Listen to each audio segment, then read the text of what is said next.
Hello students, I am Paras, your science teacher. आज हम पढ़ेंगे क्लास 8th की साइंस का chapter number 2, micro organisms, friend and foe. उसके आगे का ये वाला पार्ट, फूड पॉइजनिंग। ठीक है, तो यहाँ से हम स्टार्ट करते हैं। इससे पहले के पार्ट्स मैंने करवा दिए थे। ठीक है, so let us begin. Boojho was invited by his friend to a party. Boojho को उसका फ्रेंड पार्टी पे इनवाइट करता है। And he ate a variety of food stuff, और वो एक टाइप का फूड स्टफ खाती है। ठीक है, नहीं खाता है, sorry. On reaching home he started vomiting. और जब पार्टी में खाना खाने के बाद जैसे ही वो घर पहुंचता है तो वो वॉमिटिंग करने लग जाता है। And had to be taken to a hospital, और उसे वॉमिटिंग करने की वजह से हॉस्पिटल जाना पड़ता है। ठीक है, the doctor said that this condition could be due to food poisoning. तो डॉक्टर कहता है कि जो खाना बूजो ने खाया था उसमें उस खाने की वजह से बूजो को फूड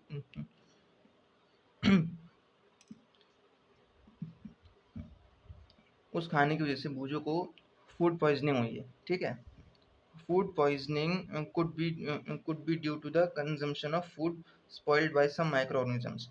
फूड पॉइजनिंग कैसे हो सकती है? फूड पॉइजनिंग होती है ऐसे माइक्रो ऑर्गेनिजम्स जो खाने को स्पॉइल कर देते हैं, उसे बेकार कर देते हैं, सड़ा देते हैं उसे, और उसी को हम खा लेते हैं, तो उसी की वजह से हमारी तबीयत खराब हो जाती है। उसी को हम फूड पॉइजनिंग कहते हैं।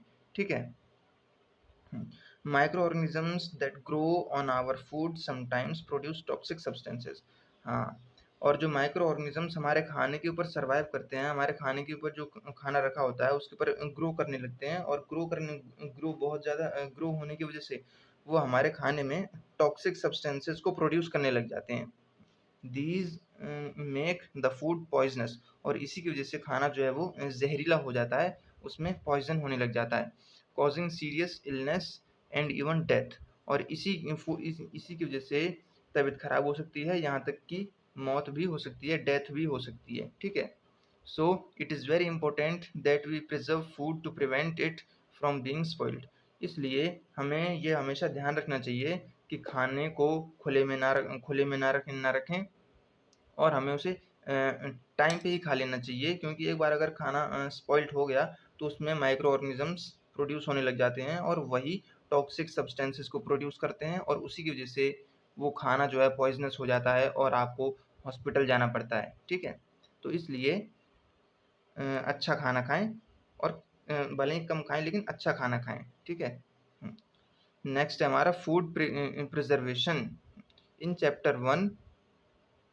फूड प्रिजर्वेशन का मतलब होता है खाने को कैसे प्रिजर्व किया जाता है, स्टोर करके कैसे रखा जाता है। In chapter 1 we have learned about the methods used to preserve and store food grains. Chapter first में हमने पढ़ा था कि खाने को कैसे प्रिजर्व किया जाता है और उसे कैसे स्टोर करके रखा जाता है फूड ग्रेन्स के अंदर। How do we preserve cooked food at home. जो खाना हम घर पे पकाते हैं उसे कैसे हम प्रिजर्व कर सकते हैं। You know that bread left unused under moist conditions is attacked by fungus.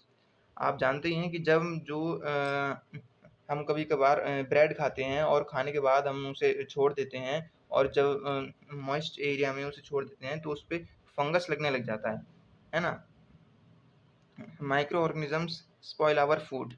Micro organisms जो है वो हमारे खाने को स्पॉइल कर देते हैं। Spoiled food emits bad smell and has a bad taste and colour change. हाँ, और ये माइक्रो ऑर्गेनिजम्स हमारे खाने को स्पॉइल कर देते हैं। इसका पता कैसे चलता है? खाने का कलर चेंज हो जाता है, उसकी स्मेल चेंज हो जाती है, और उसका टेस्ट भी चेंज हो जाता है।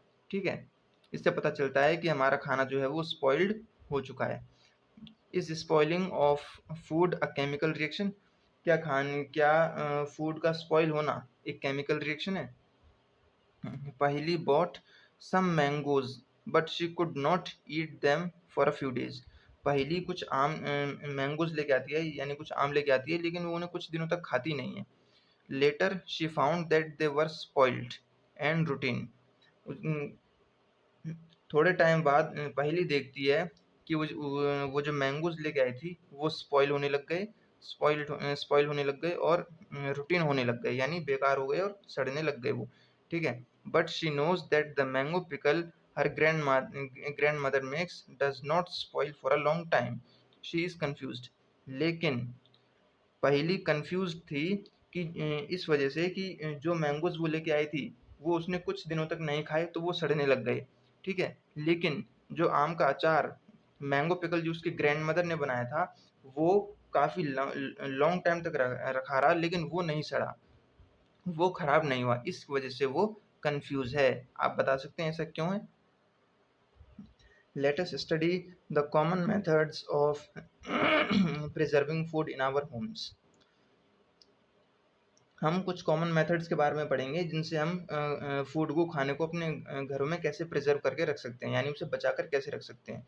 We have to save it from the attack of microorganisms. हमें अपने खाने को माइक्रो ऑर्गेनिजम्स के अटैक से बचाना होता है। इसके कई मेथड्स होते हैं। फर्स्ट मेथड है हमारा chemical method. Salts and edible oils are the common chemicals generally used to check the growth of microorganisms. Chemical method में सल्ट और एडिबल ऑयल्स, एडिबल मतलब खाने लायक तेल जो होते हैं, नमक और खाने लायक ऑयल, ये दो केमिकल्स होते हैं, सबसे ज़्यादा यूज़ होने वाले केमिकल्स हैं, जो इसलिए जो माइक्रो ऑर्गेनिजम्स की ग्रोथ को चेक करने के लिए यूज़ किए जाते हैं। Therefore they are called preservatives, इसलिए इनको प्रिजर्वेटिव बोला जाता है। तो आप यहाँ से यहाँ तक अंडरलाइन कर लें, ये पॉइंट इंपॉर्टेंट है, ठीक है। We had sorry we add salt और acid preservatives to pickles to prevent the attack of microbes. आपने देखा होगा कि जो आप शॉप से मैंगो पिकल लेके आते हैं, उसमें सल्ट भी होता है और उसमें आप खट्टा खट्टा महसूस करते होंगे, जो कि एसिड होता है। वो एसिड इसलिए मिलाया जाता है ताकि उस मैंगो पिकल में माइक्रोब्स या माइक्रो ऑर्गेनिजम्स का अटैक ना हो सके, ठीक है। Sodium benzoate and sodium metabisulphite are common preservatives. और इन इन इन प्रिजर्वेटिव्स में सोडियम बेंजोएट और सोडियम मेटाबाइसल्फाइड, ये दोनों मोस्ट कॉमन प्रिजर्वेटिव्स हैं। इसे भी आप लोग अंडरलाइन कर लीजिएगा, ये यहाँ से यहाँ तक, हाँ नहीं आगे तक, हाँ। These are also used in the jams and squashes to check their spoilage. ये सोडियम बेंजोएट और सोडियम मेटाबाइसल्फाइड, ये दोनों कॉमन अच्छे प्रिजर्वेटिव तो हैं ही, लेकिन साथ ही साथ ये जेम्स में और स्क्वैशेस में यूज़ किए जाते हैं ताकि ये चेक करने के लिए, ताकि वो स्पॉइल तो नहीं हो गया, मतलब बेकार तो वो नहीं हो गया, ठीक है। अब है हमारा next, preservation by common salt. Common salt has been used to preserve meat and fish for ages. Common salt जो होता है वो मीट और फिश को लंबे टाइम तक प्रिजर्व करने के लिए यूज़ किया जाता है। Meat and fish are covered with dry salt to check the growth of bacteria. Meat और फिश को ड्राई सल्ट के साथ कवर कर दिया जाता है, ये चेक करने के लिए कि उसमें बैक्टीरिया की ग्रोथ हो रही है या नहीं, यानी उसमें बैक्टीरिया बढ़ रहा है या नहीं। Salting is also used to preserve amla, raw mangoes, tamarind etcetera. Salting जो है वो आंवला, रॉ मैंगोज यानी पके हुए आम और टमरिंड, इनको प्रिजर्व करने के लिए भी यूज़ किया जाता है, ठीक है। अब है नेक्स्ट हमारा preservation by sugar. Jams, jellies and squashes are preserved by sugar. Jams, jellies और स्क्वैशेस, इनको शुगर के साथ इनको प्रिजर्व किया जाता है। Sugar reduces the moisture content which inhibits the growth of bacteria which spoil food। अच्छा, शुगर जो है वो वो बैक्टीरिया की ग्रोथ को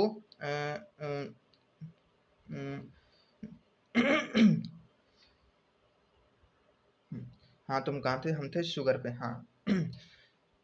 शुगर जो है शुगर को जेम्स, जेलीज और स्क्वैशेस के लिए प्रिजर्वेटिव के तौर पे यूज़ किया जाता है। क्यों? क्योंकि शुगर जो है वो बैक्टीरिया के उस मॉइस्चर कंटेंट की ग्रोथ को रोक देती है, जिसकी वजह से बैक्टीरिया खाने को सड़ा देता है, ठीक है, खाने को बेकार कर देता है, ठीक है। तो आज के लिए बस इतना ही था, बाकी की क्लास हम कल करेंगे, है ना। आज के लिए बस इतना ही यहाँ तक है, ठीक है। आई होप मेरा तरीका आप सभी को समझ में आया होगा। और जो बीच बीच में मैं थोड़ा रुका हूँ तो तबीयत खराब है थोड़ी, है ना, उसको सीरियसली मत लेना आप, है ना। तो आई होप मेरा तरीका आप सभी को समझ में आया होगा। अगर समझ में आया है तो प्लीज़ इस वीडियो को लाइक शेयर और सब्सक्राइब ज़रूर करें। मिलते हैं नेक्स्ट क्लास में, तब तक के लिए स्टे होम स्टे सेफ।